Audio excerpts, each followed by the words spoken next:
सभापति जी, मैं भारतीय रेल केवल पटरियों पर चलने वाली गाड़ियों का नाम नहीं है, बल्कि ये भारत की अर्थव्यवस्था की धड़कन और सामाजिक एकता की सबसे मजबूत कड़ी।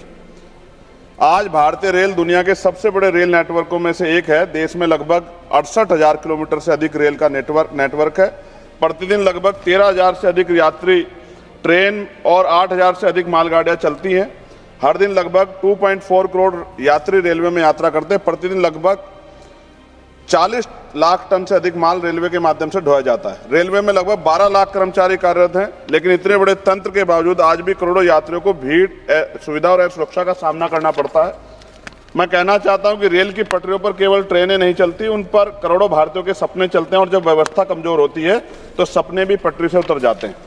सभापति जी, सरकार ने वर्ष 2026-27 के लिए रेलवे के लिए लगभग 2.93 लाख करोड़ रुपए का पूंजीगत निवेश प्रस्तावित किया है।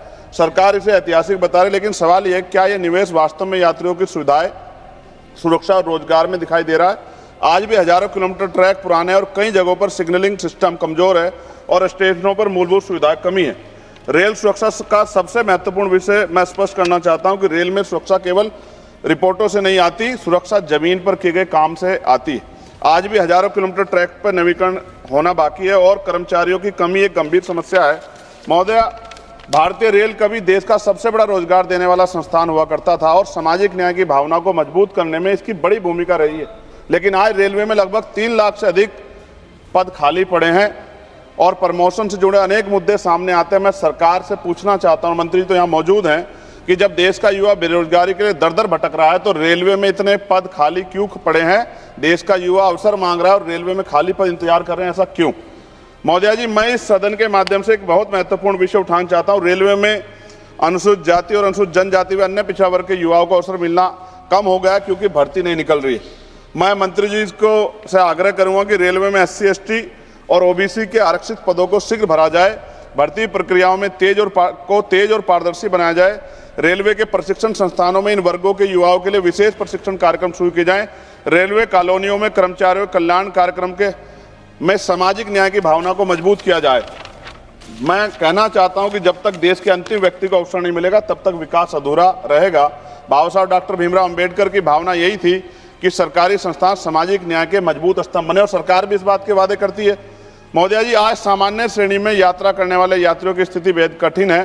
ट्रेनों में अत्यधिक भीड़, लंबी वेटिंग लिस्ट, स्टेशनों पर सुविधा कमी के कारण देश की जनता त्रस्त है। ऐसा लगता है कि आम यात्रियों की समस्याओं को उतनी प्राथमिकता नहीं दी जा रही है जितनी दी जानी चाहिए। मैं कहना चाहता हूं कि रेलवे केवल अमीरों की तेज ट्रेन नहीं होनी चाहिए, रेलवे गरीब और आम आदमी की जीवन रेखा भी होनी चाहिए। जब रिजर्वेशन कराते हैं मंत्री जी तो वेटिंग नजर आता है कि वेटिंग है। जब ट्रेन में जाते हैं, क्योंकि हम तो खुद सफर करते हैं, तो ट्रेन खाली मिलती है। ये क्या, किस तरह का भ्रष्टाचार है? इस पर आपको जानकारी करनी चाहिए।